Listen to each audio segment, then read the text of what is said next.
जय गुरु। परमहंस भगवान श्री आरके जी महाराज और वंदनीय राष्ट्र संत श्री तुकडोजी महाराज, इनको स्मरण करके मैं आपल्या आयुष्यातील राष्ट्रसंत इस विषय पर अपने विचार आपके सामने प्रस्तुत करने जा रही हूँ। मेरा परिचय, मैं गौरी शर्मा श्री चंदनलाल शर्मा जी की इनकी सुपुत्री हूँ और इसके लिए मैं अपने आप को भाग्यशाली भी मानती हूँ, क्योंकि पापा ने बचपन से ही हमें महाराज जी के विचारों से अवगत कराया है। उन्होंने हमें समय समय पर कैसे उनका साहित्य यूज़फुल हो सकता है इस विषय पर रोशनी डाली है। महाराज जी का ऐसा कोई भी छंद, ओवी, साहित्य, उनका संदेश हर परिस्थिति पर अनुकूल होता है और जो कि हमें परिस्थितियों से डील करना, उसे हँडल करना सिखाता है। माझ्या जीवनातील राष्ट्रसंत इस विषय पर क्या बोला जाए। जिसने जीना ही सिखाया, जिसने जीवन की कला सिखाई, उसके ऊपर बोलना बहुत ही कठिन है। महाराज जी कहते हैं, जीवन का शुरुआत यह बचपन से होती है। बचपन एक बहुत ही महत्वपूर्ण समय होता है। बचपन में जब मेरी दुनिया बस स्कूल, किताबें, प्राध्यापक और विद्या में थी, पढ़ाई में थी, तभी महाराज जी ने कहा है कि सिर्फ किताबी पढ़ाइयों से कुछ नहीं होगा, सिर्फ विद्या प्राप्त करने से कुछ नहीं होगा। वो कहते हैं कि विद्या तभी भूषण बने जिसके विनय भर जाएगा, गर नम्र और शील नहीं तो ज्ञानी भी गिर जाएगा। वह कहते हैं कि अगर आप में नम्रता नहीं, आप किसी से सहनशीलता से बात नहीं कर सकते, आप किसी से प्यार से बात नहीं कर सकते, तो आपका ज्ञान, आपकी सारी अचीवमेंट, आपका सक्सेस, ये सब कोई भी काम का नहीं है। बचपन एक महत्वपूर्ण समय होता है कोई भी बच्चे के लिए। बचपन में सिखाई गई बातें, बचपन में सिखाए गए खेले हुए खेल ज़िंदगी भर याद रहते हैं। उसी के ऊपर माता पिता को वंदनीय महाराज जी ऐसे संबोधित करते हैं कि छोटे उगे तो वृक्ष है, लेते बाक लचीले है, मोटे हुए तब तोड़ना और मोड़ना मुश्किल है, ऐसे ही बालक वृत्ति पर संस्कार होते ढीठ कहे। उनका कहना है कि जैसे एक माटी का घड़ा, एक कोमल सी बेल को अपन कोई भी आकार में ढाल सकते हैं, उसी प्रकार माता पिता भी अपने बच्चे को उनके बचपन में किसी भी प्रकार से संस्कार देकर उन्हें अच्छे रूप में ढाल सकते हैं। यह माता पिता का ही कर्तव्य होता है कि जो अपने बच्चों को अच्छे बचपन में ही संस्कार दे। ये सारी बातें मैंने महाराज जी से ही सीखी है। महाराज जी से मैंने बहुत सी और बातें सीखी है, जिसमें अनुशासन, शिस्तबद्धि, प्रामाणिकता, ईमानदारी, ये सारी चीज़ें इंक्लूड होती है। अनुशासन के लिए महाराज जी कहते हैं कि हर इंद्रियों पर ताब कर हम वीर हो अति धीर हो।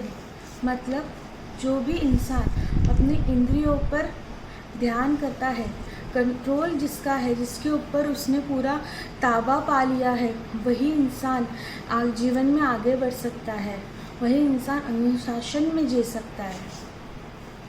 आगे जब युवावस्था में मैं आई, तब युवावस्था में महाराज जी के जाति भेद, समानता, मानवता और राष्ट्रप्रेम, इन सब से रूबरू होना पड़ा। निर्भय रहे हम कर्म से, पर्दा खुलाकर स्नेह का। महाराज जी कहते हैं कि गलत काम करना नहीं और गलत सहना नहीं, अच्छे काम करो और आगे बढ़ो। यही महाराज जी ने हम सबको संदेश दिया है। समानता और जाति भेद के ऊपर तो महाराज जी ने बहुत ही सुंदर एक वाक्य कहा है, हम तो है सद्गुण के साथ, चाहे हो भंगी या ब्राह्मण, नहीं पूछेंगे जाति, हिंद बौद्ध जैन सिंध या हो कोई पंथी, है एक वृक्ष के पाती। अब आध्यात्मिक में जब रुचि आने लगी, भगवान, शिष्य, सद्गुरु, इन सारी बातों से जब परिचय करते समय बाबा जी के कुछ क्षण ऐसे याद आते हैं कि उन्होंने कहा है, हर देश में तू, हर भेष में तू, तेरे नाम अनेक तू एक ही है। बाबा जी ने कहा है, ईश्वर तो एक ही है, चाहे किसे भी पूछ लो, किसी की भी पूजा कर लो, कोई उसमें फ़र्क नहीं पड़ता। इसलिए मोजरी के मंदिर में सारे संतों की तस्वीर लगी है। वहाँ पे किसी को भी कोई उच्च नहीं, कोई नीच नहीं, सारे समान हैं। वह कहते हैं कि सबके लिए खुला है मंदिर यह हमारा। वो कहते हैं मंदिर जाना तो आदत है और ईमानदारी इबादत है। अगर कोई इंसान अपना हर कार्य ईमानदारी से करता है तो उसे मंदिर जाने की आदत नहीं। ईमानदारी मतलब अपने कर्तव्य ईमानदारी, अपनी सामाजिक, राष्ट्रीय, इसके ऊपर जो जिम्मेदारियां है उसे ईमानदारी से निभाना। अगर आप कोई रिश्ते में हो तो रिश्ते की सारी बंधुत्वता और सब कुछ, जैसे भाई को भाई से प्यार होता है, उसमें प्रामाणिकपना रखते हुए उस सभी चीज़ों को ईमानदारी से निभाना, अपनी जिम्मेदारी पूरा करना, इसे महाराज जी कहते हैं। क्योंकि महाराज जी ने यह भी कहा है कि सच काम किया जिसने जग में, वह मंदिर गया ना गया। आगे महाराज जी मंदिर के विषय में कहते हैं, ईश्वर के विषय में कहते हैं की मंदिरात नाही दिसला सावरा मुरारी, मतलब रंजल्याची सेवा कर रहे हैं। उन्होंने कहा है कि मंदिर में आप जाएंगे तो आपको भगवान दिखे या ना दिखे, इसकी तो कोई गारंटी नहीं है। पर अगर आप किसी गरीब की, किसी अशक्त इंसान की अगर आप सेवा करते हो, आप जो असक्षम है उसे आप अपनी क्षमता के अनुसार अगर हेल्प करते हो, सहायता करते हो, सहायता किसी भी रूप में हो सकती है, जैसे मानसिक, सामाजिक, आर्थिक, आपसे जो बन पाए अगर उसकी आप सहायता करते हो, आपको उसकी दुआएं मिलती है, तो आपके भगवान आपसे ज़रूर खुश होंगे। महाराज जी ने आगे सद्गुरु भगवान का बहुत ही सुंदर और प्रेम से और एकदम भावपूर्वक वर्णन किया है, जो कि वो कहते हैं कि किसी को नहीं तारा गुरु ने, एक तो दिखता नहीं, किसको नहीं तारा गुरु ने, एक तो दिखता नहीं, उसको बिना विश्वास के साधना दूजा लगता नहीं। विश्वास अगर मेरा अधूरा हो तो फिर क्या कीजिए, कहता वही गुरुदेव मेरा, मुझको तन मन दीजिए। भगवान कहते हैं कि सिर्फ विश्वास और मेरे प्रति पूर्ण समर्पण, यही एक दो चीज़ों से सब प्रॉब्लम सॉल्व होती है। महाराज जी का यह कहना है कि सद्गुरु जी के पास आप जाओ और उनके पास में कोई भी प्रश्न का, ऐसी कोई भी प्रश्न नहीं है जिसका उनके पास में उत्तर ना हो, उनका समाधान ना हो। ऐसी कोई भी समस्या नहीं है जिसका भगवान सद्गुरु के पास में उसका समाधान ना हो। बस आप उसमें विश्वास रखना चाहिए। आपका विश्वास जितना रूढ़ होगा, आपका समर्पण उनके प्रति जितना ही निष्पाप होगा, उतने जल्दी ही आपकी सारी समस्या दूर होंगी और ऐसे ही उनका प्रेम आपके लिए बढ़ता रहेगा।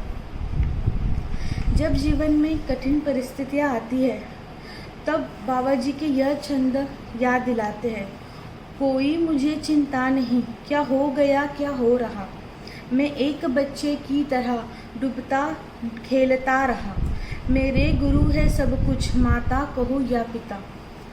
महाराज जी कहते हैं कि बस गुरु ही मेरे सब कुछ है, उसके आगे मेरे लिए कुछ नहीं।